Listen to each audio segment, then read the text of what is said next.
and founder of Cosmic Centaurs. And for those of you joining us for the first time for the last webinar of the conference, we are Cosmic Centaurs, an organizational and leadership development firm.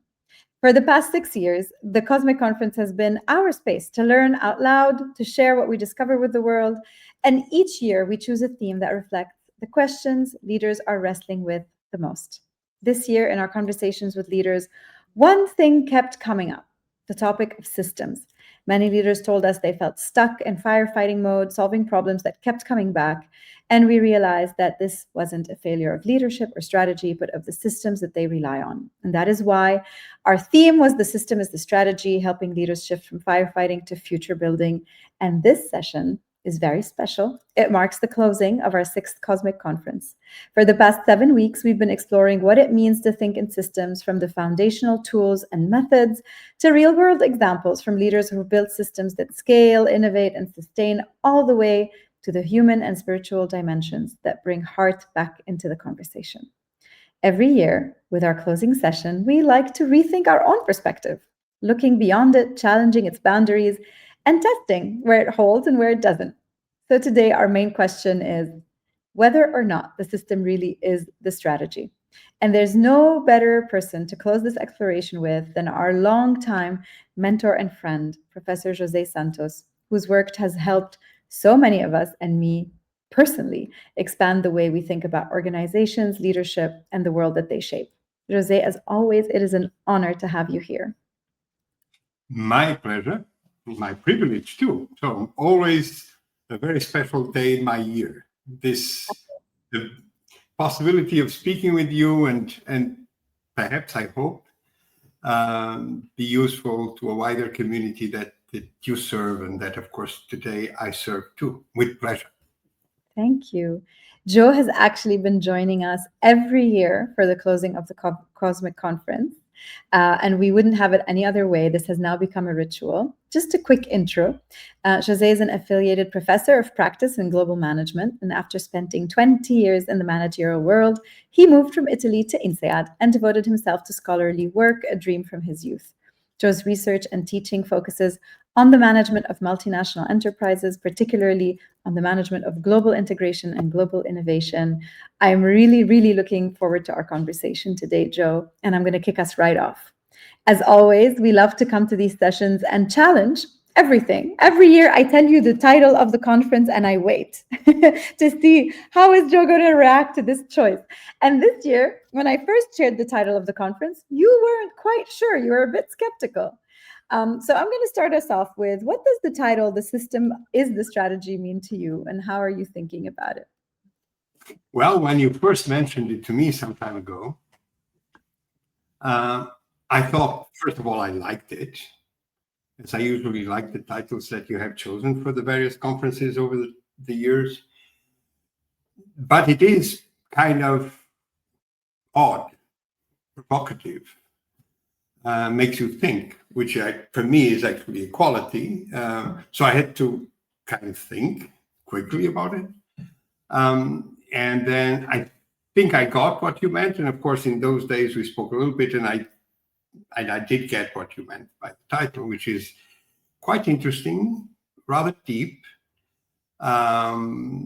which is, I mean, when we speak of strategy, one always immediately thinks of a strategy of whom, or the strategy of what. And of course, in this case, that's the trick. The trick is to think that the system is the strategy of you. And who are you? Well, you are either a member or a leader of an organization, in particular a company. At least I'm more comfortable speaking about the realm that I know very well, which is the realm of business companies. Although, of course, we can extend the conversation to other realms, but that's the realm where I feel very comfortable, and I believe I can contribute effectively. So if you are a member or a leader, a manager of a company, of an organization, then what is your strategy to, for example, participate in the performance of the company in a more effective way, but also a happier way for you, a way that makes you enjoy what you do. And also, if you're the manager of the company or you belong to the management team of the company, how do you see the company in a way that makes it more effective and makes it even more valuable? So the strategy, your strategy to get to these goals, let's put it this way, is systems thinking, is to see things around you as a system.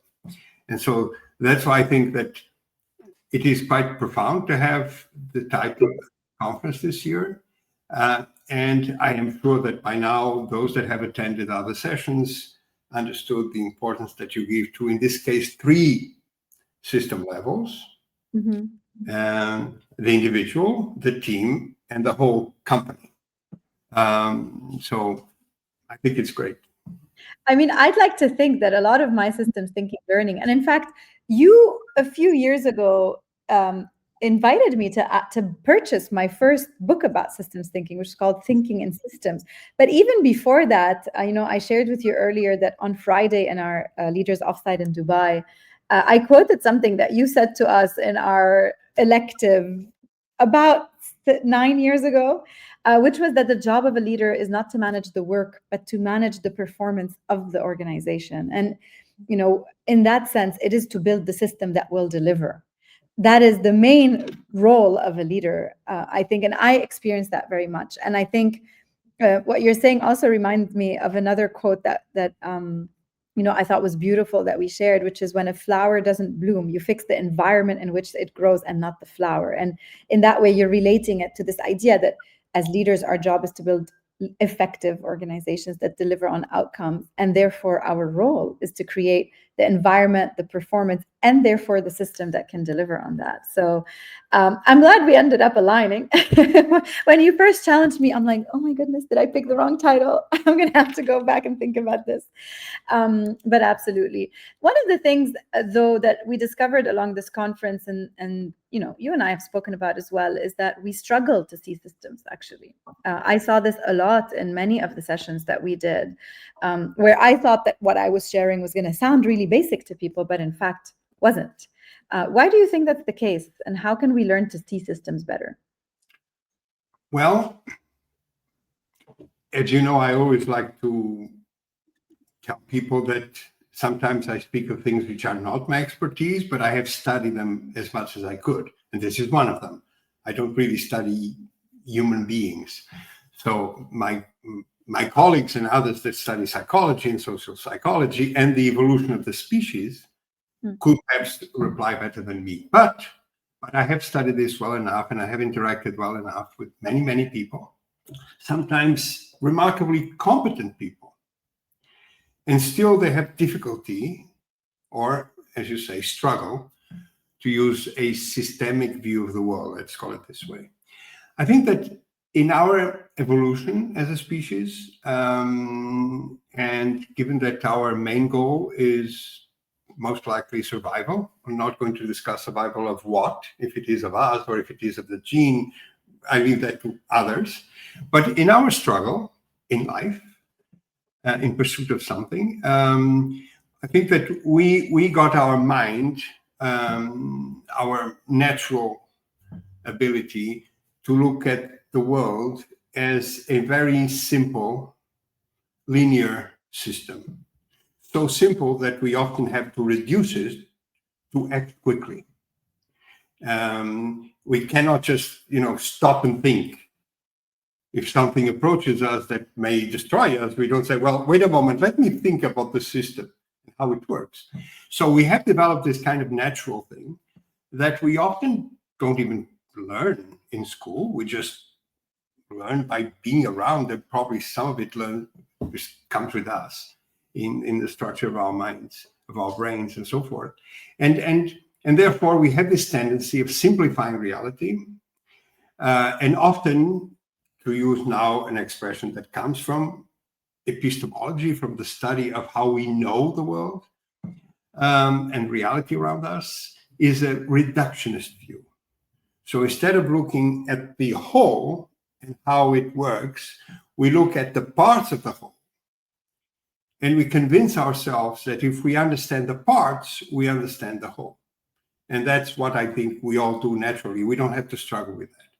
Basically, to use a simple expression to say what I mean, is you understand the trees, and therefore I understand the forest. That's it. Well, you actually don't, because the forest is made of many things, not just trees. And also it's made of the relationship between trees, how trees impact one another.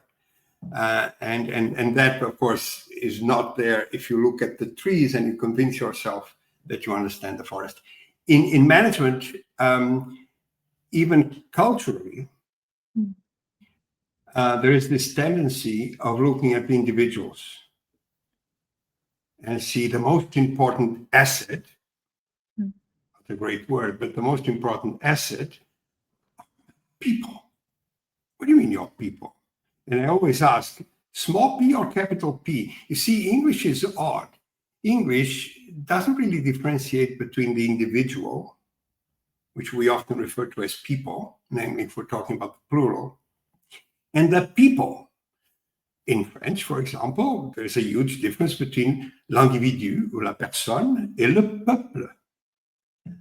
In my own language, my own natural language, Portuguese, we even have another word, gente. Between the individual, the person, and the povo, the peuple, we have gente, which is actually hard to translate. I don't even know how to translate that in English. It's a group of people, but it's the group as a whole. We call it the gente.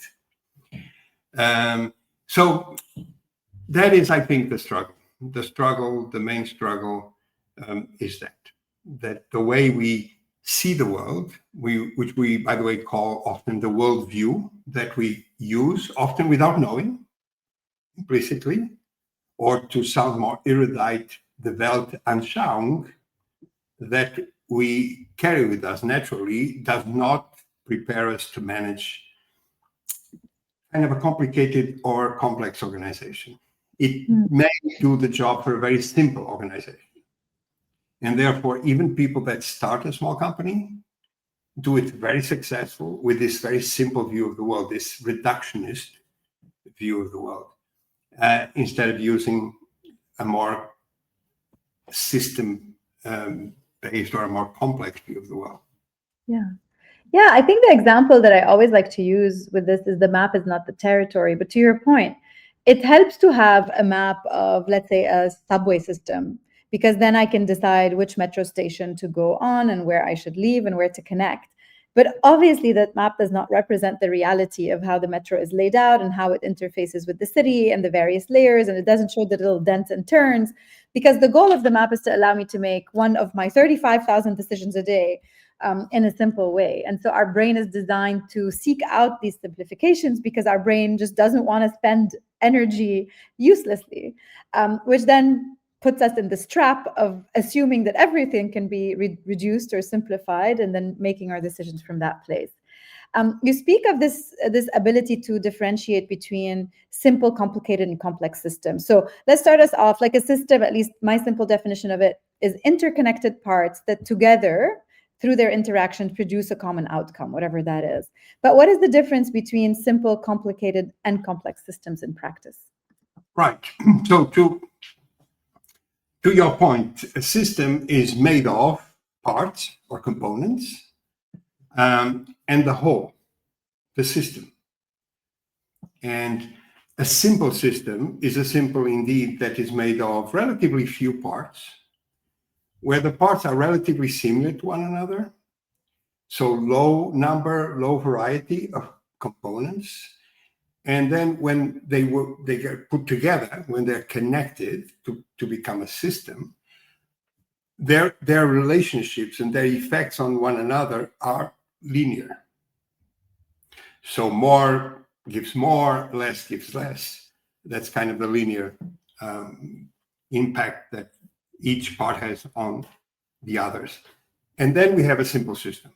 And I would argue that every human being, through just the first few years of our life, we really understand how a system works in this sense. And, we really understand a simple system. And we don't need to go to school, or in my case, we can talk about that later, but it was mathematics that kind of brought me into the understanding the world as a system, which of course, until I studied mathematics, I did not have. So, and I was the same person I'm now, kind of. You get my point. So that's a simple system. A complicated system is a system where there could be a bit more parts, a bit more variety of parts, but the relationship between the parts, how they affect one another, starts to be nonlinear. Right? So, for example, a big impact could have a small effect. A small change could have a big impact. I mean, a small change in a part could have a big impact on another part. Or in a linear system, only a big change in a part has a big effect on the other part. But here now, perhaps a small thing could have a big impact. And then the system becomes complicated. Still relatively easy to understand. Still relatively easy to predict when you change something, what will be the impact on the other parts and potentially on the whole. But that becomes really, really problematic when you get into complex systems. And complex systems are systems made of a myriad of parts, very diverse, with tremendous variety among them, very different parts from one another. And the way they impact one another is highly nonlinear. It's not just nonlinear, it's actually highly nonlinear. And then we have a complex system. So a complex system is much harder to understand because of these, what we call interdependencies, being highly nonlinear and being between parts that are very different. And there are many of them interconnected to make and simple examples are, of course, a car is a relatively complex system. A plane is a relatively complex system. And for example, our body, humans are very complex systems. We are made of many, many, many, many, many different parts. Literally, if we go to the components of the elements, so the final, we're talking, for example, let's talk about cells to simplify. Even cells are made of other things. So we're made of billions of cells. They're different cells. And we are, I'm talking with you. It's not my cells that are talking with you. I'm talking with you. So I, as a whole, am talking with you, although I'm made of cells that don't speak. And that brings us to a very interesting quality of namely complex systems, which is the system has properties, features that the parts do not have. Right? So I can speak, I can feel, I can laugh, I can be happy. A cell cannot do any of those things, but I am made of cells. If my cells, quote unquote, die, I die immediately. So actually, if some cells die, I die. Very few cells. So that's the highly nonlinear system. So that's it. And we call that characteristic of complex systems emergence. So I hope we can talk about emergence more. Because it will take us to another aspect of systems that we'll leave for later, which is how systems evolve, how the interaction between parts becomes dominant, not their effect of one in another, not the relationship between the parts, but the interactions between parts, and how that happens over space, over distance, and over time. And then the systems become dynamic. And which is another realm that we leave that for, I hope, a future interaction between the two of us. So I hope this was clear between simple, complicated, and complex, but we leave the dynamics, the impact of space and time for another moment in our conversation, I hope. Yeah, and I mean, there is never a conversation where we don't talk about space and time. Everybody can go back into every chat we've ever had. These two dimensions will always show up. So I'm pretty sure they're going to come up for us today. Maybe a very naive question: is an organization a complex system? Again, if it is a very small organization, say a startup. And there is a dominant person, the founder. And there's 2 or 3 people around the founder that are really helping the founder do what the founder would do alone if they could. Then that's a real system. That's a simple system. We can call those that set of people a group of people, just a group of people. But even at that level, if we have only 5 or 6 or 7 people, sometimes even 3, we can have a team of people. And a team of people is not the same thing as a group of people. We spoke of that ages ago when in your conference you dealt with teams and teamwork and so forth.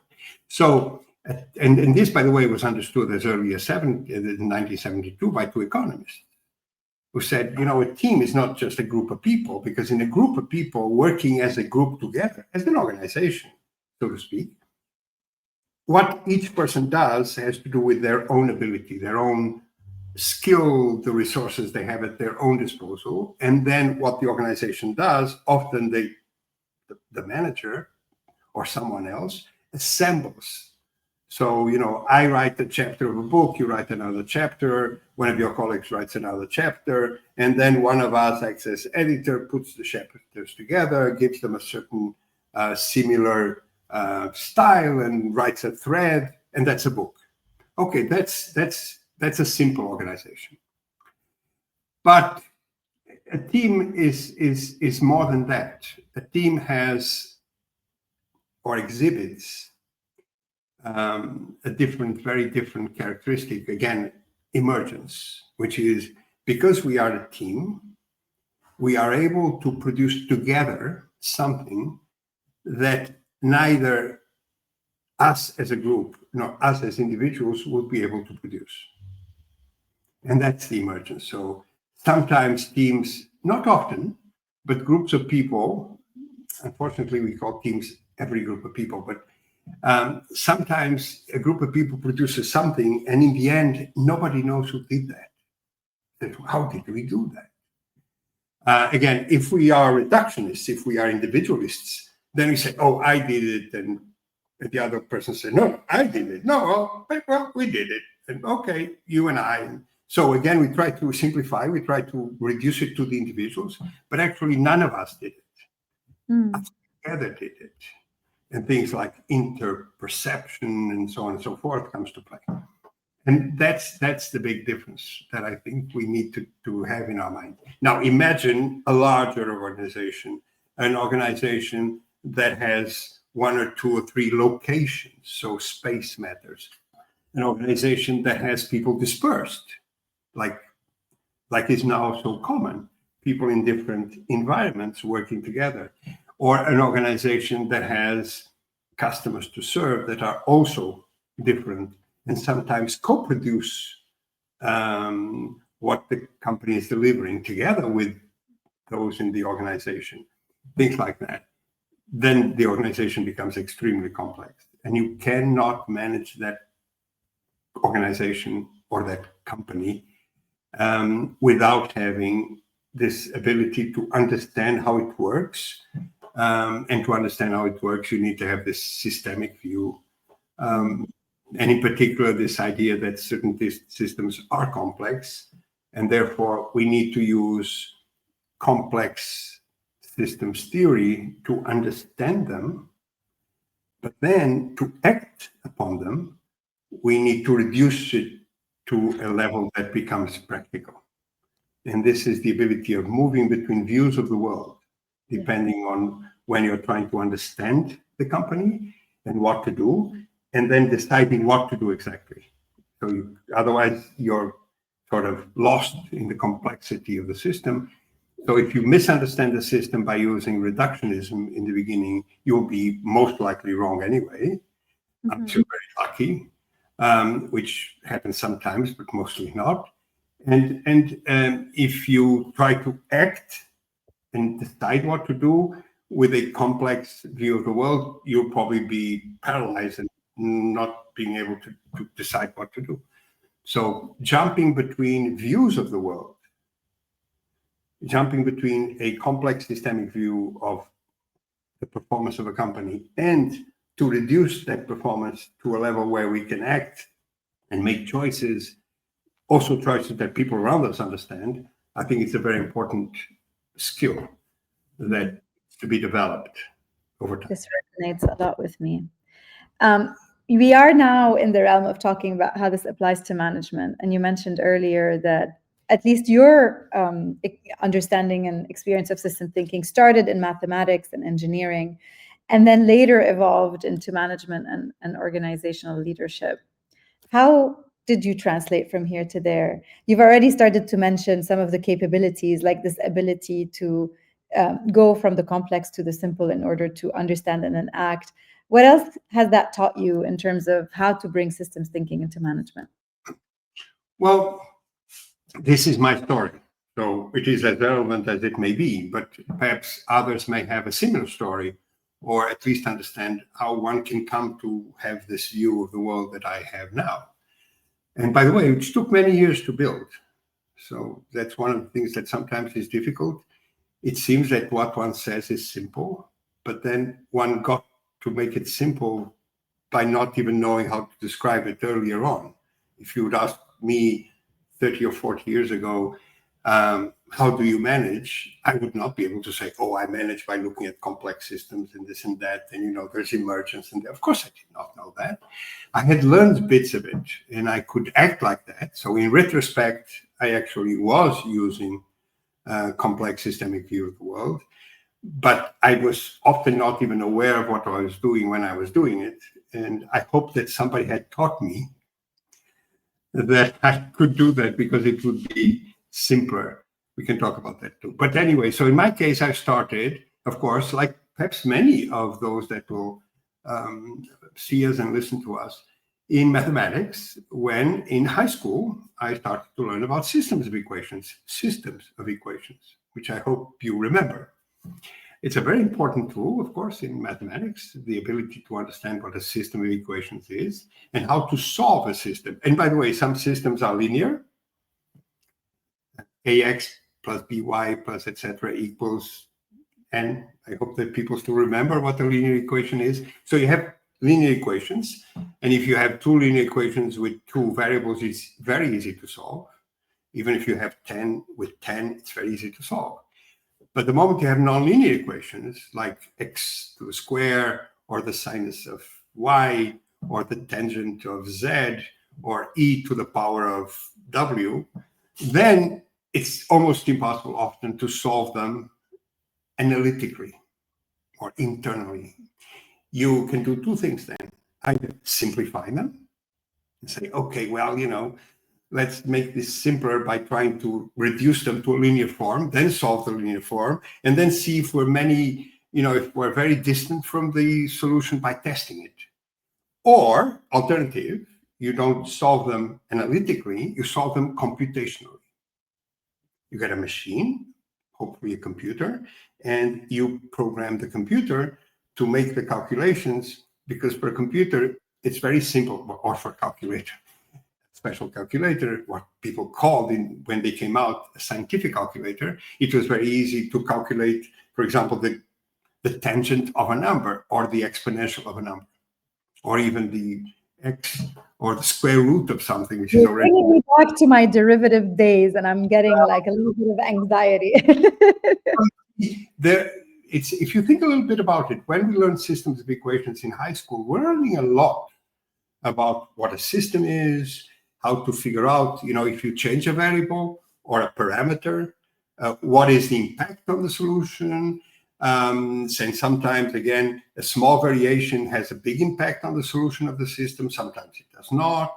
And how difficult it is to solve a non-linear system, particularly if there are many equations and many variables. And then the only solution, most often, is either to simplify it drastically, which is what we do when we manage, and then have big mistakes, big deviations. And then, unfortunately, in mathematics in high school, we can't blame others, but in management, sometimes we just say, oh, it's a competition. It's this, it's the environment, it's geopolitics, it's that. We have plenty of imagination there. But namely, we use computers.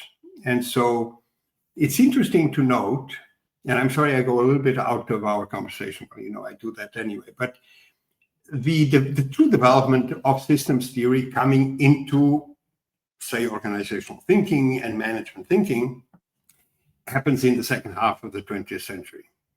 Although important bits of system theory were developed in the 19th century, although systems theory was not yet recognized as such, right? That Bertalanffy is going to then kind of articulate what's called general systems theory this century, sorry, in the 20th century. But most of the development of systems theory, and surely the development of complexity theory, occurs in the second half of the 20th century. Complexity theory mostly in the last quarter of the 20th century. And a lot of that is due to the advancement of computers. So it's not the first time that the advancements of computers, now the fancier way of saying it's compute, I say compute instead of saying computers, but anyway, I understand the point, but come on. So the advancement of computing, or computers, the capabilities of computers, were very instrumental for us to be able to perhaps work better with complicated systems to begin with, and even complex systems to begin with. And that ability to simulate reality, which now is called a digital twin, which of course I did in the 70s, that ability to formulate mathematical models that were complicated, but we could use computers to solve them, when the generation before mine could not. So I am very fortunate, because basically my most important part of my life, let's put it this way, happened in the second half of the 20th century, when I was learning, and there was the development of system theory, the development of complexity theory, the development of computers, and all that made me be very curious about, I loved computers, so I loved mathematics. That's how I started actually even being a teacher in university and a researcher, doing statistics and stuff like that many, many years ago. So that's how this idea of systems came into my mind. Then, of course, there was a book that I read after I graduated as a chemical engineer, and I was teaching basically applied mathematics then. I was going to be an academic in the field of engineering or in the field of applied mathematics. I was still to decide. But I saw a book. I bought a book in Paris. I was in Paris with my parents and my brother. We used to go there every year. And there was, in those days, it's still there now, but it's harder to find, a very beautiful bookstore at the top of the Champs-Élysées on the left, in the buildings that then became known as the Publicis building. And in the ground floor, there was this bookstore. I was going to go through the bookstore, and there was these many books on the window of the store. And the title was Le Macroscope, the macroscope. And I said, what? Is this, do you see a provocative title? Is this like a mistake? Did they mean microscope, or are they joking with me? And so I went in and picked the book, and I bought the book, and that book changed me. And what was that book? That book was written by Joël de Rosnay, who, by the way, had been a student of J. Forrester. And J. Forrester is the person that brings systems theory to MIT, and in particular to MIT Sloan. Oh, yes. Wonderful. Yes. You know my kind of. You mentioned it last week to me. I was very curious about it, and I thought this visual was particularly striking. The first figure of the macroscope, and explains what the macroscope is, which is a wonderful thing. For me, this was such a revelation. Basically, of course, the author, Joël de Rosnay, uses the word very, very creatively, but very smartly, by saying, well, with a microscope, we can see the infinitesimally small. With the telescope, we can see the the far, far, far away. And with the macroscope, we can see the whole. We can see the system. Sorry. And what the book taught me was that what I had learned in mathematics, and of course then in physics and in chemistry, and by the way, the notion of emergence comes from chemistry. In the late 19th century, one chemist noticed something very important, that molecules have properties that the atoms that make them don't have. Water is liquid at normal conditions. Oxygen and hydrogen in normal conditions are gases. So you have two gases in normal conditions, temperature, pressure. You put them together and they become a liquid. You see, so they have a property which the components don't have. And that is the idea of emergence, which, as far as I can tell, came from chemistry. I'm a chemical engineer. I studied chemistry all my life as a student. And so, and by the way, molecules are also systems in space. They exist in 3D. So just making some connections here. By connections, I'm building a system about how I got to know what I know. So after Joël de Rosnay, of course, I made more sense of books I had studied before. And these are very important things. I had studied the book because I was curious, not because I had to do it as a student, but I was curious and studied, of course, a book edited by Herbert Simon, a Nobel Prize winner, and one of those that brought systems theory to management, of course. And Herbert Simon had edited this amazing book called Models of Men. Of course, nowadays it would be Models of Persons, or not men, or Model of Person. And various authors were writing as persons, as in systems. It was not that, but that's how I mean, when I read Joël de Rosnay, I said, now I understand.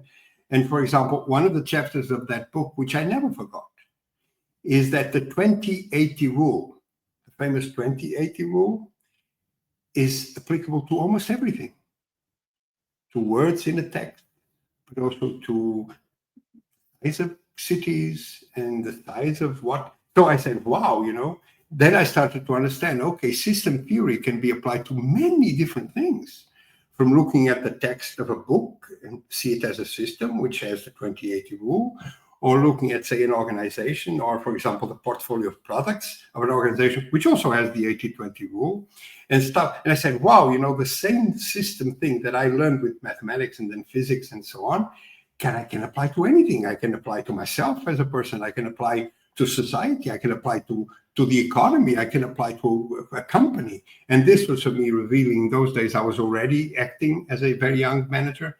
And that was then extremely revealing to me. And then, of course, I studied other books. I don't want to forget another very important book for me, but that was because I wanted to be an academic.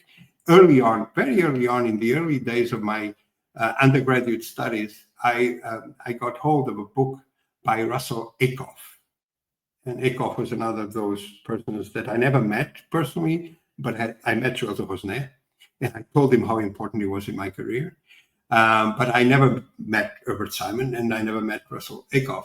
And Russell Ackoff wrote a very interesting book about the scientific method. And he was not really a philosopher. He was, but he wasn't. He wrote like a more practitioner-oriented writer, and he was at Wharton, and he was an amazing system thinker, amazing.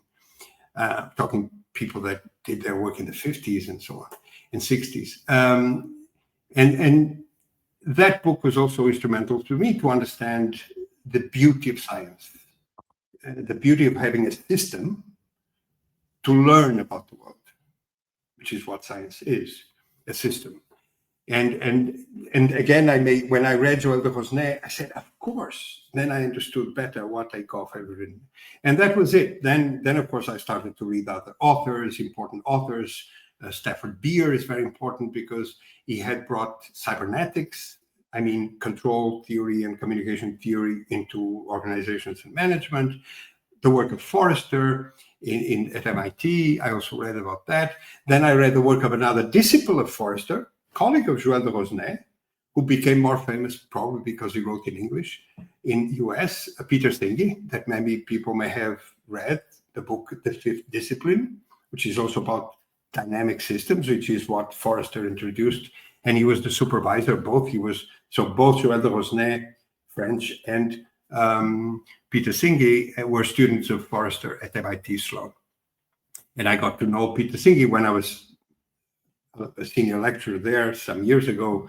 I was teaching at MIT for 6 years, and I got to know Peter Senge personally. So I think that's my evolution. Study. You do not learn systems in a systemic view of the world effectively by practicing it. You have to study and practice. If you don't study, you miss the terminology, you miss the properties, you miss the naming, you miss the representation. And if you don't study, you will not be an effective manager or leader of a complex organization. Or for some strange reason, which may occur in some instances, you may do it intuitively. I don't know how or why, but I've studied people like that too. So I've studied people that have never read it, never studied it, and do it. Of course, in one or two cases, that's not completely true because, for example, they were trained as engineers or they were trained as scientists, and they don't connect their training many years before with their performance now as managers. But actually, there's a very important connection there. Yeah. Sorry for a long, but it's... No, I love old. that. When I'm old, it's a long story. That's what makes us long. Long story to tell. Sorry. I love our conversations because, like, to me, it's like this feels like what being amongst like Greek philosophers would have felt like, because we can talk about chemistry and math and management and leadership and who knows, spirituality, all in the same breath and connect all of these things to each other. So don't apologize for that at all. But actually, so taking from all of this, and you were kind of leading us into my next question in a way, which is, this study, then practice. And so if we went to the practice side of this, you've studied many leaders, especially in extremely complex contexts, because you spent most of it, looking at the management of multinationals. Can you share examples, even just of one leader applying systems thinking, whether they knew it or not, whether it was an intuition or an intention, but how applying systems thinking allowed them to impact their organizations meaningfully? Perhaps one or two examples of that, so that we can help those who are listening to us today really understand, how do you do that? How do you bring systems thinking into management? Yes, sure. Should I use the names of people? I often don't like to speak of the names of people, but... I'd say if they're publicly well-known entities and people, I would say their names. They may or may not. But okay, I could give you two examples. I could give you two examples which are important. So I've studied the companies they managed. Remember, I don't study individuals. But of course, by studying the companies they managed, I understood what they did as managers and as part of a management team that they led. In both cases, they were the leaders of the management teams, clear leaders of the management teams. And these were complex organizations in both cases. So one of them is Carlos Ghosn, who is, of course, infamous now for various reasons. I don't want to touch upon that. But I studied his performance as the general manager, the first COO and then CEO, to use the common expressions now, of a Japanese company in Japan, Nissan.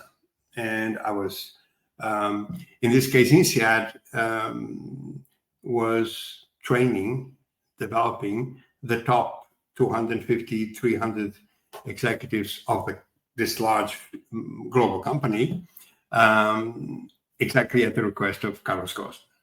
And that's how I got to interact with a lot of those executives. And I started to research the company, which is my way of being able to teach executives of a company. I need to understand the company, and therefore I need to do some research.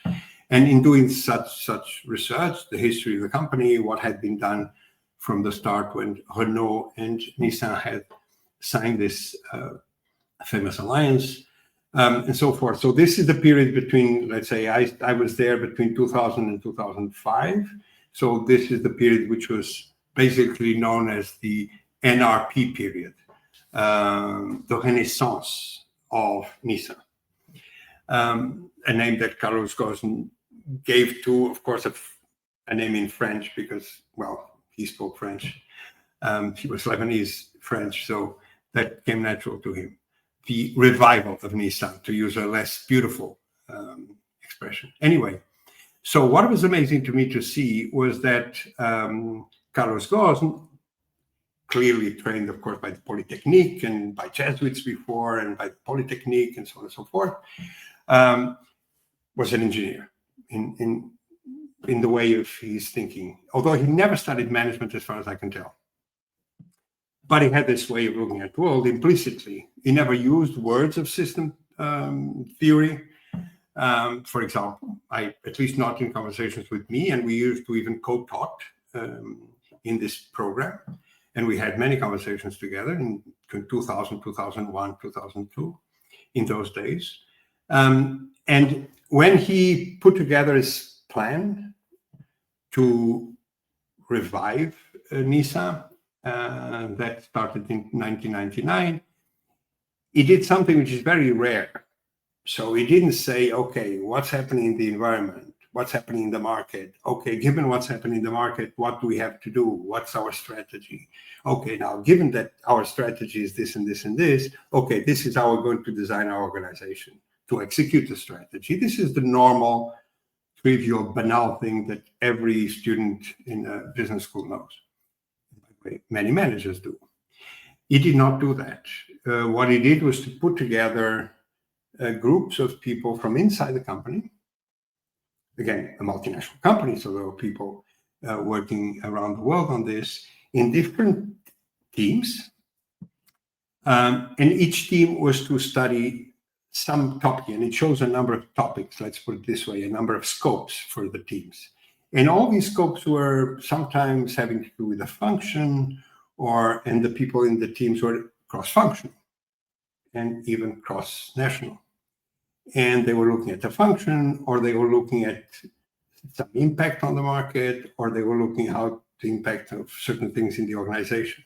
So there was clearly a view of what I came to call later the EOS as the model, as the system that represents the performance of a company. He had a simplified version of that in his mind, probably implicitly. Again, he never described it to me, but what he did is compatible with that view. And when he saw me teach and when he saw me write about that later on, a couple of years later, he started, I think, to realize that that's what he had done.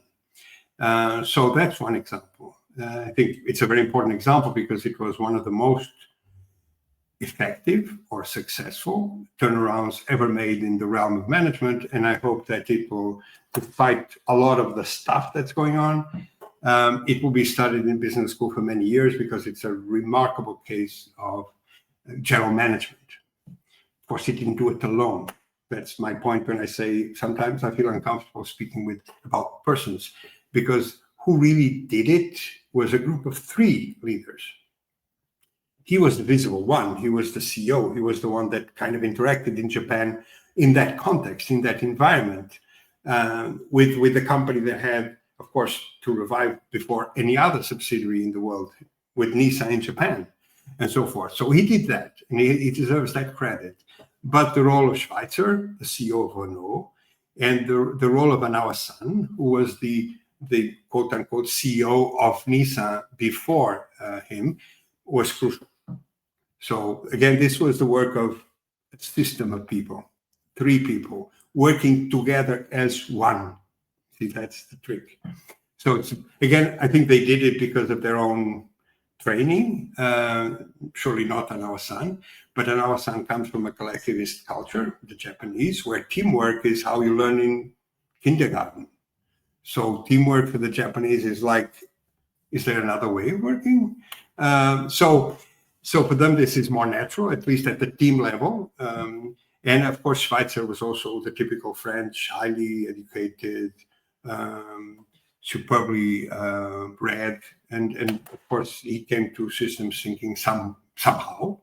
I did not converse with Schweitzer personally, so I don't really know his history. I could read about it, but I'm actually not interested in that. I know that the 3 of them were crucial. So this is one example. I hope it's an interesting example. There's a lot of stuff published about even you already made some, I think. Yes, we posted it in the comments. We have you helped me a lot with it, but we have a really great center stage episode. We call it the rise and fall of Nissan, and it explores both the way up and the way down. And I agree with you. I think the way down should not diminish from the way up, and from incredible leadership of that transformation. And there was a question in the audience from Wissam about like practical advice. we can give leaders managing a complex system. I would say listen to that episode. And there's a few episodes in Center Stage about really great turnarounds that really show the very practical actions, because actually it always comes down. It's as you said, it's great to be able to zoom out and see the system and map it and understand its complexity.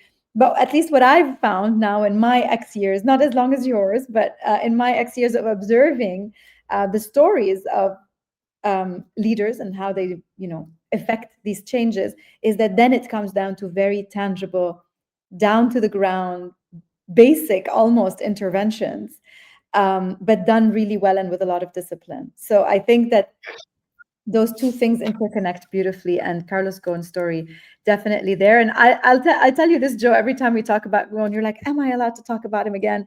I tell you, in this part of the world, we love him. And I can see that in the audience. Someone said, great example, one of my favorite systems thinkers, without calling it that. That's a comment from Roland here. So just to let you know, we do still believe that he did an incredible job, and we don't cancel that just because the second half wasn't as glorious. Yes. By the way, the second half could also be explained as how the environment and history shape the future, and we are just human beings, by the way. Yeah. So that may explain a lot of stuff. There's an example I would like to cover very quickly, which is less known, of course, but it's one instance. There are other instances that are similar, which is, if you have this understanding of the performance of the company as a complex system, then you can understand that what, for example, Stafford Beard called the viable system, which is we still teach in business schools, is actually the dominant view that we teach in business schools. What is a viable system? I mean, a system that is working. And for a system to be working effectively and therefore to be sustainable, what do you need? Well, you need often issues that have to do with internal stability, having the right parts and the right connections, and getting rid of the parts that are not working well, or bringing together new parts that make the organization, for example. But there's also the adaptability, meaning if the environment changes, how does the organization change? And that's, of course, also very important for human beings, for everything natural in the world. And cybernetics started, by the way, as a theory of control and communication in animals and in individuals. And then, of course, was brought to companies. So, and what I came to find out later, in particular when I started to use the approach of complexity and emergence, is that some companies are able to shape the environment, not adapt to the environment. Actually, the most interesting companies, in particular in periods where the whole world is being reconnected, is becoming an emergent world. Like many countries have also kind of reshaped themselves over time and emerged as a different society or a different kind of country. In these moments like today, certain companies can shape their markets as opposed to adapt to their markets. And you only shape the market if you see the impact, the interaction between the organization and the environment as a two-way interaction. Of course, all interactions, that's why I prefer to use the word interaction and not transactions or not relations, because they're very static. If you see interaction, so I am speaking with you and you are speaking with me, which means the questions that you had planned probably were changed by what I replied to one. And the second question you asked me also probably made me say things I had not thought I was going to say. And this is an interaction. And then you understand that when a company interacts with suppliers, with customers, with regulators, with the media, etc., when their employees interact with their families, with friends, etc., the company can shape the environment. And therefore, and many companies have done that.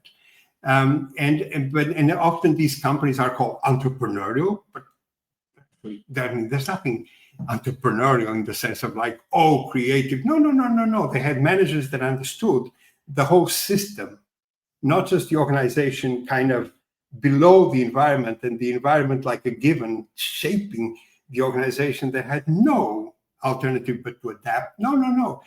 when the world is changing, when the market is changing, when technology is changing, then a company can actually shape the environment and create value doing that. And if we don't have an understanding of systems and open systems where the environment of the company becomes part of the performance, not the outside of the performance, not external, but part of the internal reality that the management team manages, then we can shape. And when we can shape, then that's how companies like IKEA or Apple or Microsoft or Siemens or Ford came up. These are all companies that we admire because they were able to shape the future. And that's, I think, the marvel of using complex system theory to understand that, to be able to do that without having to wait for some sort of inspiration that makes you amazingly genius or something. That's too, but because I don't understand that, that's not my preferred explanation. And one manager, a Portuguese manager called Alexandre Soares dos Santos, not related to me, Santos is a very common name in my country, did something remarkable, which was he was trained by a multinational company, Unilever, in his first days. And when he took over his family firm that had been there for many, many decades, he kind of was able to transform that company when Portugal, after a revolution in the 70s, was kind of an emerging free society entering Europe. And he created a remarkable company doing the retail of food, company about food and retailing of food, quite remarkable, by bringing together many of the knowledge that he had acquired as a member of Unilever's management team already, and had stayed in different countries. So he was able to bring together, again, using all his prior connections as a system to feed the development of the strategy of this company, which became very successful. Then went to Poland 30 years ago. It's actually the 30th anniversary 2 days from now, and created a Polish company called Biedronka. And Biedronka is not a traditional subsidiary of the multinational. No. Biedronka was created as a company in Portugal had been created from Poland, not to Poland. So, and we call that, we have published about that, local integration as opposed to local adaptation. So these are companies that can go to an environment that is emerging and kind of shape, nudge that emergence and create companies. Now Biedronka is the absolute leader of food retail in Poland, absolute. It's called Biedronka. Everybody in it speaks Polish, uses mostly Polish suppliers. Of course, it's done for Polish consumers, but it's a part of this Portuguese corporation. The same has been done by the company in Colombia. Wow. And the company called ARA. So you can, and of course, in this case, Alexandre had an intuitive understanding of this. And it was one of the things that fascinated me more in the performance of this company. And I started to research this company 15 years ago. And that has been a remarkable experience because sometimes I study companies for 20 years, 25, 15. And that's how you get to understand history and how time shapes the performance of companies, how path-dependent they are, as opposed to people thinking that, well, we can do anything tomorrow. We just need to will it. Sorry. No, you're a company. You can't do anything tomorrow. What you can do tomorrow depends what you have done until today. You can do something new tomorrow, but bear in mind what you're already a system. There's nothing you can do about that. So please understand the past. Please understand how the environment shapes the organization, how the organization interacts internally and externally, how what it does creates value for customers, et cetera, et cetera. And that, by the way, what Carlos Ghosn did when he got to Japan, he didn't start immediately, I'm going to change the... No. It took months to go around the world, visit factories, talk to people. And he was able to understand the system before he tried to act on the system. And that's, I think, the point that one has. It's another thing that I hope the leaders and even the members of organizations that are seeing us and listening to us will try to see, always try to understand how the company is what it is, how it came to be the system it is, together with its environment and the people in it and its customers and suppliers and competitors and so on. First, try to understand how did we come to be what we are before you try to change what you are and what you do and the environment you're in.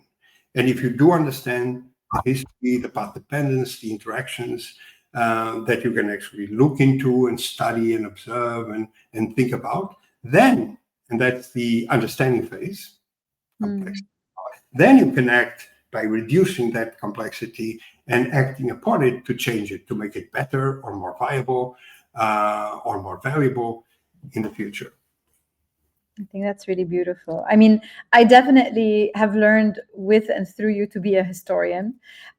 Even sometimes at Cosmic, we do these really massive documentation projects, which 5 people read. And then someone asks, like, why are we doing this? And I say, for archival purposes. In 20 years, someone's going to find this very useful. Yes. But before, sorry, again, Santos didn't do it alone. I want to make this point.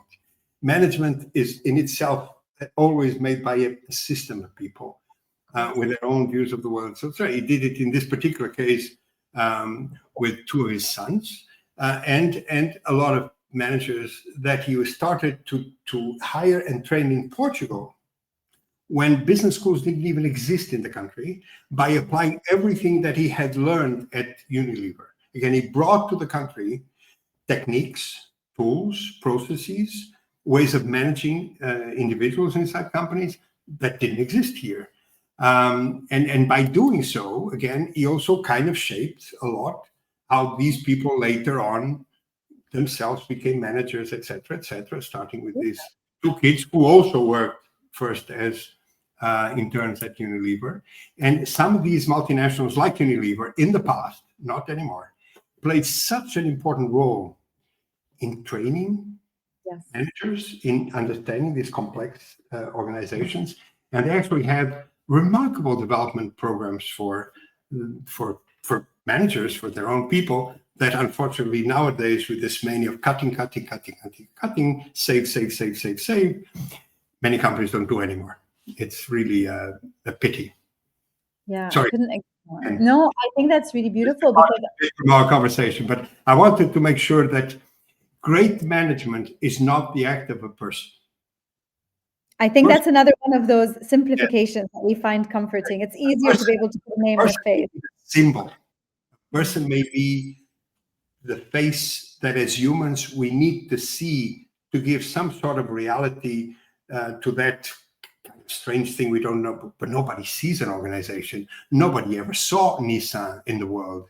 And nobody can see Apple. This doesn't, even people working on Apple, in Apple can only see a building or perhaps a logo. But if you work on a store for Apple, you never saw it. Nobody has seen Apple, not even their CEO. Nobody can see Apple because Apple is everywhere, so to speak. So we need to imagine what it is. And that's how imagination is also very important. Images are very important. If you don't have an image of the system, and for that we need imagination, not just rationality. We need the imagination to be able to use systems theory, a systemic view of the world, complexity, understand dynamics, we need imagination. Beautiful. I want to resonate with something you said, then I want to ask you a question from the audience. Yes. Just one thing you said that I just want to voice out loud for myself is I think there are these companies, we call them schools, like you just said, like Unilevers. Like if you go and you work there, you leave with some form of a view on how to build high-performing systems. They may not call it that, but it's the sum of that institutional knowledge, their processes, their ways of making decisions, of leading, the behaviors that they promote, whatever it may be. When you put them all together, they become like a manual. Of course, no manual is ever universal or complete, but it's a manual of how to see and operate and shape the system around you through all of these things that you learn how to do. So I think companies that truly understand system thinking, whether they say it or not, are also great schools because they have a view on how to perform within the system. And one question that we have from the audience, maybe you've already answered it, but perhaps you want to add one dimension to it. Alan Michaels asks, what if you limit the system? I'm not sure it's a limit, but to the business world. And if you view an industry as a structured economic system with Porter's 5 forces, supply, demand curves, etc., assume there are 25,000 industries that make up the economy and recognize that a company competes in one or more of these industries. How do you act decisively in this big system? Right. So, again, if the system is stable, in this case, let's put it this way, let's simplify it. Let's talk about a country's economy. We could talk of the world economy, but that's putting another layer, right? The system is always made of subsystems, et cetera, et cetera. So different levels of systems. So let's work of a country. And the country has many, many, many different industries or economic activity sectors. And there's a company there. And how can we kind of make sense of all this? If the system at the country level is stable, efficient, it's going to be very hard for a company to change it. But it may, for example, be able to change its industry. So we won't be able to change I don't know how many industries that make up the economy of the country because of their stability. And in this case, a company may have as only possibility to adapt to the system at that level. But, for example, if there is a new technology in your industry, if there is a new societal need that translates into some sort of new wish of your consumers or not yet consumers to be. If that is the case, then again, you can simplify. Again, after having understood the performance of the company now within its industry, within the economy, within the society, which, by the way, includes the natural system, the non-living things around us, the territory or the terroir, as we say sometimes in French, in a very important industry. But so if we understand that first, so you understand the history of the company, the path dependency, you understand the capabilities of the organization, how the organization interacts with its environment, where the industry and the market plays a very important kind of proximate role, then you can say, okay, if I bring this new technology in, or if I launch this new kind of offering with these features that nobody else has, what will happen? And then you have to reduce it. But that's the point. Then that action, that choice could build a different future for the company, for sure. And it may actually change the industry or its proximate market. It may not impact the whole country. But now, you see, nowadays, it is usually, for most businesses, not for all, for most businesses, the changes in technologies that are horizontal. Let's call it digital technologies, in particular, artificial intelligence, which is now very topical. Material science, which impacts almost every business that has to do with things, material things. Genetics, which has to do with everything that has to do with animals or humans or flowers or plants. So in almost every industry now, there's a very important set of new discoveries and inventions in technology, for example. Society is also having different problems, and most people in society, even as consumers, need solutions that they still don't know, but they need them now, and they're not the same as they were offered in the past. So there's tremendous possibility for those that listen to us, including the person that made this question, to think of, then I can change the system, then I can change the environment. And if you do so, and if you do so effectively, there'll be tremendous value. And perhaps one day your company will be in history books, at least local history books.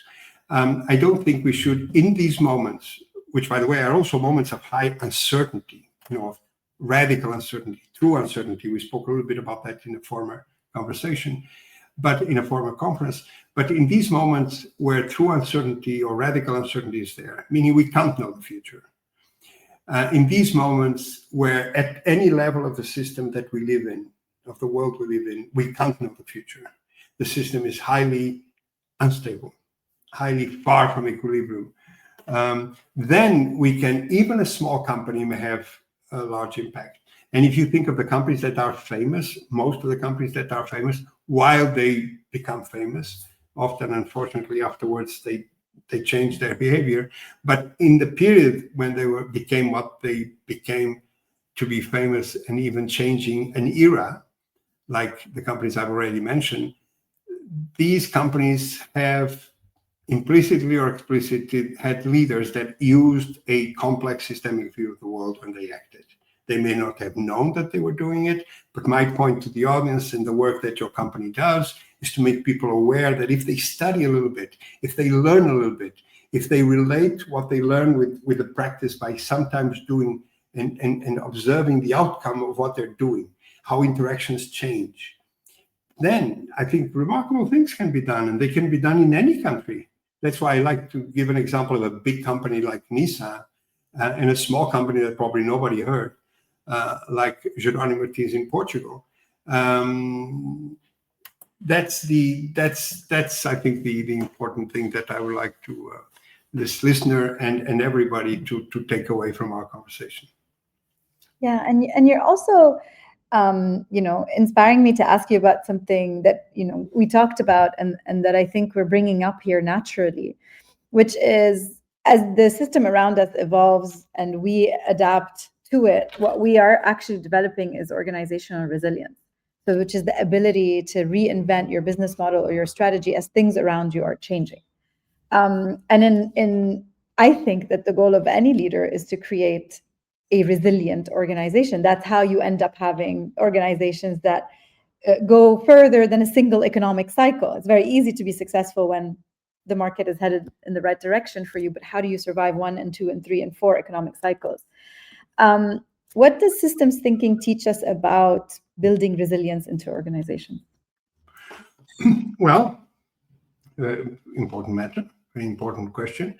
So we go back to the workings of Beer and cybernetics brought into management, and this idea that you need to address internal interactions and external interactions, adaptability. And by the way, when you are shaping an environment, the moment you consider the environment as part of the performance, which is what I do, then it's actually the whole system is adapting internally, right? There is no external part. Or if the external part exists, it's, for example, the global world. So let's call it the external part is the environment that you can't impact because it's extremely structured, it's very stable, and there's no way you can change it just like that. But becoming viable as a system is equivalent to saying being resilient, and often to be viable or resilient or sustainable.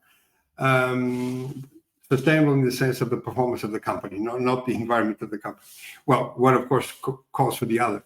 But what I'm saying is that for that to happen, then you have to have a very clear view of the impact of space and time, and particularly of time, because your description of what resilience is over time. So how can we make sure that this company is also viable 10 years from now, 5 years from now, or even tomorrow?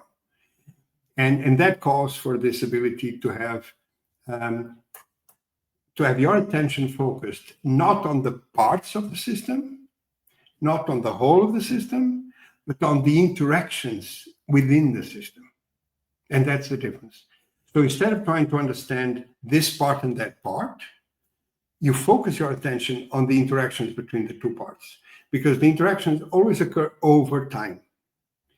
How one part changes the other and how the other then changes the first over time. And then, of course, you have to see this in a complex setting, meaning many parts interacting with other parts. You have to simplify a little bit. But, how the performance of your, say, salesperson is changing the customer and how the customer is changing you, so you in the sense of you with capital Y, the organization. So if you focus on the interactions, then you're there. Then you're trying to understand the dynamics. Again, you have to study history to try to understand what changed before, what interactions occurred before, so that we are now what we are now as a company. You need to start there. But then you start to focus on the interactions now, internal and external. For me, it's always inside the environment, organization, strategy kind of model of performance. And then you have to do another small jump, which is not only see how parts interact and shape the system, you also need to understand how parts are shaped by the system. So the first of my challenges, or the first of the challenges that we face when trying to do what you're saying, to make sure that the company is viable over time, or resilient, or sustainable, is to understand how the interactions between the parts shape how the interactions, sorry about that, when the interactions of the parts shape the whole. But the whole, which is being shaped, also changes the parts. In system theory, we call that downward causation. And the first one is upward causation. So if we change a part, or we change the way parts interact, then we change the whole system by upward causation. But if the whole changes, it will change the parts. And that interaction is usually the one that people miss. Meaning, because of the interactions of the environment of your company, let's put it the industry, the market, the shareholders, how they interact with the organization itself, changes the organization, changes even the behavior of people inside the organization, namely managers, for example. And this will probably have an impact on the strategy of the company that will change too. For example, by offering things that are different, or by pricing things differently, or by going to a different segment of the market, whatever it is. And then that will change, of course, the environment, the views of the environment, and therefore the interaction of the environment with the company. So the whole shapes the parts. And that's the important thing. And that's when the notion of emergence is so crucial. Because what is emergence again? Emergence is the property or properties of the whole that the parts don't have. So we are a whole. We are worth being together as a company. If together we do things that alone or as mere sets of people we cannot do. And that's what makes an organization valuable, worth being there, worth existing. Is that together we can do things that alone we cannot do, because it's out of what humans can do. But together we can do it. And that's the emergent part. Could be 2, 3, 4, 5 things, not too many. But obviously sometimes it becomes a valuable thing. So the emergence is valuable, and valued again by the environment is part of the whole. So how the whole impacts the parts is extremely important. For that, you need this ability to see what you are shaping will also change what you can act upon. And even if we don't know that this is happening, it is happening. So often you do one change, and that change will impact other. So, for example, you change the way a company plans.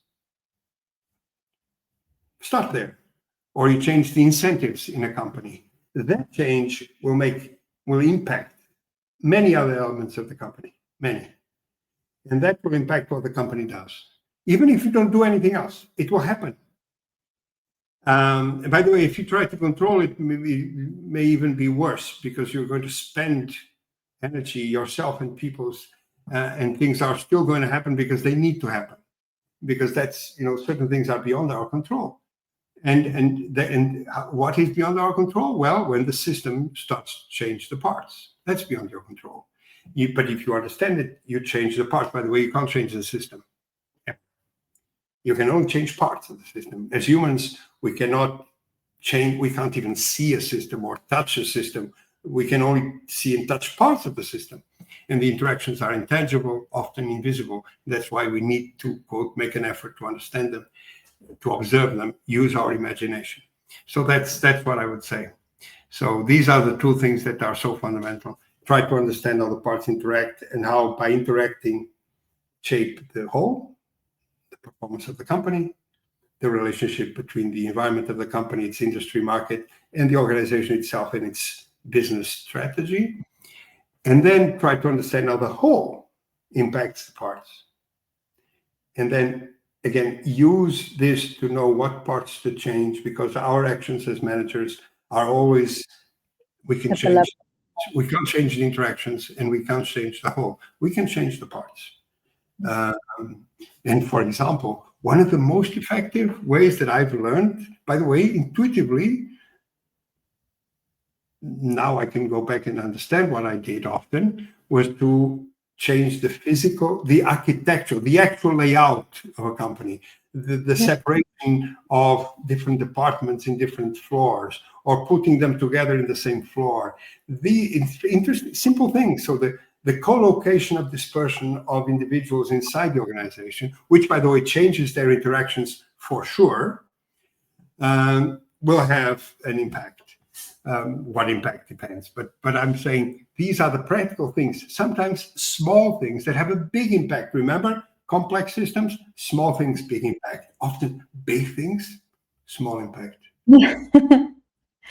Couldn't agree more. I'm going to take this opportunity to show everybody our framework, which is actually inspired by your work on EOS, which we're going to close on as the final question, but that you've also given me a lot of feedback and advice on, which is exactly this, is to try to understand the parts where as leaders and managers we can make changes. And you just spoke about workspace design, like moving people around or changing the structure or the incentive systems or so on and so forth. So I think it's a useful resource. We have it out under Creative Commons, so people can reuse it as long as they attribute it to us.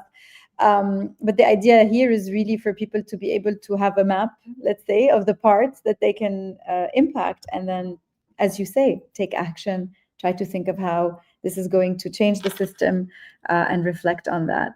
I want to close us off on that last question. You can see the EOS very visibly there on the left-hand side, maybe not in the order you originally intended it. But that's definitely been a big inspiration for me as a leader when I first learned it with you, and in continuing to develop our framework. Talk to us a little bit about the framework, maybe introduce it really quickly, why it is a great way to look at how to manage the performance of an organization, and maybe speak to us as a closing question around the interaction of organizations with their systems and their ecosystems. Yes. So the E stands for environment, of course. It can also stand for ecosystem. But originally the E stands for environment, i.e. the parts that are around the organization itself, made of parts, and the organization itself, so the group of people that call themselves a company, i.e. that work together and are part of the same, in the modern world, part of the same legal entity. This is actually quite important to also understand, because companies exist in a world that has also laws and regulations. It's part of the system of the E, by the way. So, and then the company does certain things that has a pattern in their behavior over time, offering certain things, buying certain things, and that's what we call strategy or realized business strategy or competitive strategy, the S. And so the model that you have now adopted for your company, when trying to assist others and advise others with this idea of the omni-channel organization, I think is a very interesting translation of that more general model of EOS. And what makes it unique, what makes it your own, is the choice of what parts make up the strategy, what parts make up the organization, what parts make up the environment. That's the choice. These boxes that you have in that matrix are, of course, your choice. And other companies will have different choices. And although most of the companies that try to do what Cosmic Centaurs tries to do kind of put the environment away. It's kind of a given. It's, again, something you have to adapt to, which is the dominant view. But this I think, is an important thing to diffuse, to make more and more people aware of. Then the other thing that is, apart from having this picture, right, because you show the picture, which kind of gives us an idea of what the performance of the company is to remember the performance of the company is the interaction of all these cells. So how these cells, by changing one cell, you may impact all the cells. And the interesting thing is that bit is not changing the cells. By the way, changing 2 or 3 cells at the same time is often very, very hard, because you may be changing, and then what you change the 3 parts to can't interact, or interact in an inefficient way, or even in an ineffective way, and the system becomes non-viable. By the way, when you change, often you may change, for example, in the organization, you may change many, many squares by bringing in new managers. And I can tell you, one of the easy ways to make a company not viable is to bring in people from the outside to top jobs. Easy. So, by the way, not difficult to do. You just hire them. And then you wait a little bit, and they're very competent people, very competent people. They come in, and 5 years later, the company is no longer what it used to be. Why? Because one comes from this multinational, one comes from this other multinational, one comes from that business school, one comes from that country. They get together, each one brings their own kind of understanding of what we should be doing. And then we don't act anymore as a team at the management level. And the company people start to change the boxes that you show in ways that become not viable because the interactions don't work. So, and because the interactions don't work, the whole that used to work will be destroyed, will become basically a failure. So that's the other thing. Every box that you change will change every box, whether you like it or not.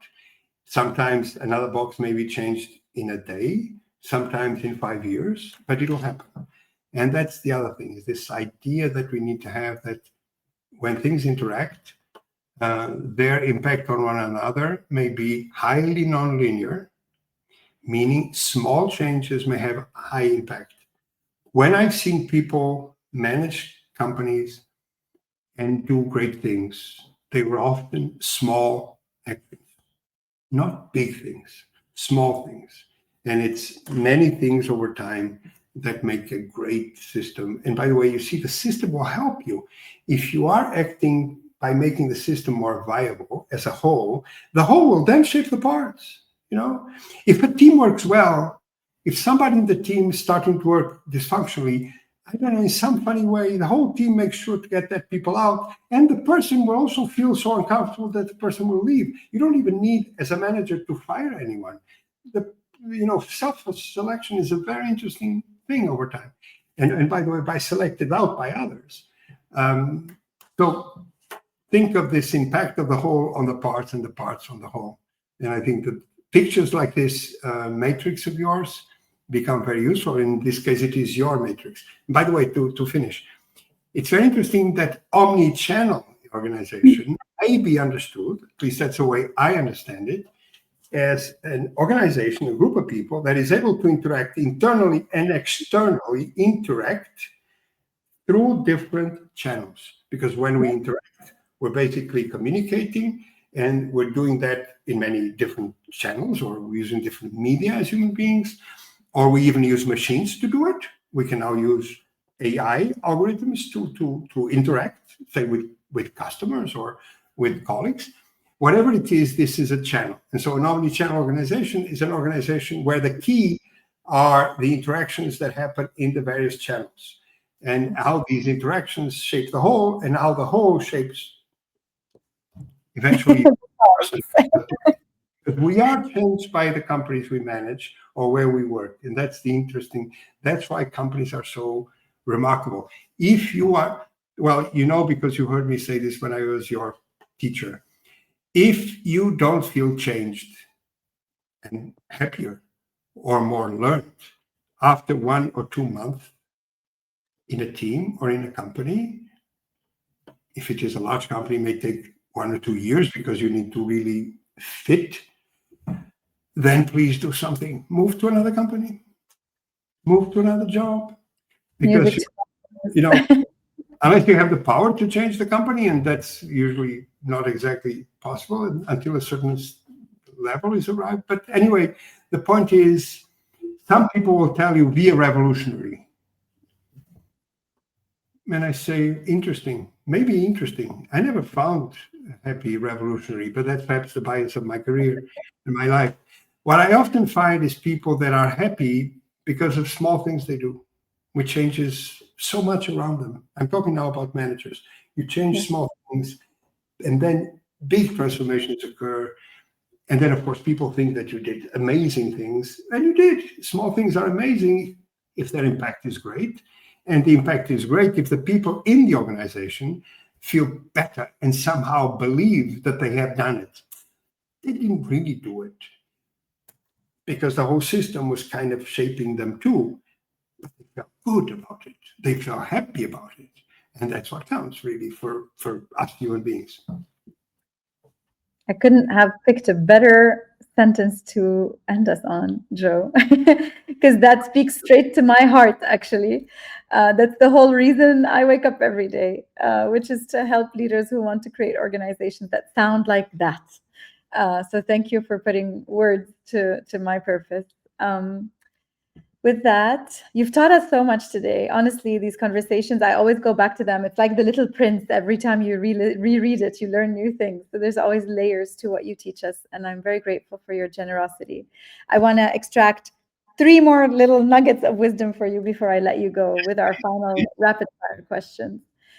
So the first question is for you to complete this sentence. An effective system is ... Sustainable. Yeah, totally. Viable. What is your favorite systems thinking tool, as simple as it might be? What's a tool you like to go back to when you're trying to understand the drawing of the system? The drawing. So whenever I try to understand, I just draw it. I draw the parts. I put arrows to represent what parts impact what parts. And of course, I then could, for example, use different colors or use different circles to have the environment, the organization, the strategy, and then I try to connect things. Without a picture, for me, for example, it's very hard. So I'd like to imagine, but then I need, why? Because if I don't have a picture, I cannot think and converse with myself. And more importantly, I cannot converse with others, namely the people that, for example, are part of the team or work with the team. And so I think the ability of drawing a system, in particular a dynamic system, so with the arrows and even sometimes tool systems and so forth, the system today, the system tomorrow. I think this for me is a very important tool. Very important tool. Couldn't agree more. As an architect by training, I couldn't agree. You're an architect, so you know how important drawings of systems are. Absolutely. And the last question is, what is the leadership quality or mindset that is most needed to nurture systems thinking? Well, I think that this ability to observe what is intangible and invisible, to feel, to observe the interactions, to observe how time is a challenge for us because we can't see time. We can see space. I can see space, at least 3 dimensions. And I can imagine 4 or 5 because I know what the dimension is. I look around me and I know what the 3 dimensions are of space. But time, we can't see time. But time is there. Well, some modern theoretical physicists tell us that time is actually an illusion, but I'm not going there. So no, not today. Better believe that time exists, and more, that time has indeed an arrow, the arrow of time, and which means that the future will be different from the past, period. It may be better, it may be worse, but that's the human appraisal. Systems are just what they are, and of course we may find them better or worse, but the arrow of time. So observing what cannot be easily seen or felt, because it is invisible or intangible, is a remarkable skill that we need if we want to achieve many of the things. Well, if we want the system to be the strategy. Thank you for that. Thank you, Joe. I mean, I could never choose a better partner to close off our conferences together. I'm really, really very grateful for your wisdom and your generosity. I want to thank you again for joining us this year. I want to thank all of our attendees, those who were here today, and I'm going to say now hundreds who've attended all of our other sessions and our in-person events. I called this, when we started this, I sent an email to my team and I called this like our own world tour. It's like Taylor Swift, but Cosmic Centers edition. And as the curtain falls on the 2025 Cosmic Conference, I am really filled with awe and gratitude and pride. This really has been our most ambitious and I'm hoping inspiring edition yet. And it brought together so many brilliant leaders and thinkers and creators to explore this idea of the system being the strategy. We learned, we reflected, we connected, we went to 5 different cities, so many webinars. I think this is our 15th or our 16th. And I really want to thank everyone who's been part of this conference, whether they came as a speaker, a supplier, a partner, an audience member, from the bottom of our hearts. And as always, the Cosmic Centers team, who really did all the work. I always say I am the frontliner of our organization. Because they do all the work and then I show up and I'm the one who interacts with all the speakers and the thought partners and our clients. But truly they are the ones who make all of this work, who make the complex feel effortless. And until next year, thank you to everyone and stay curious.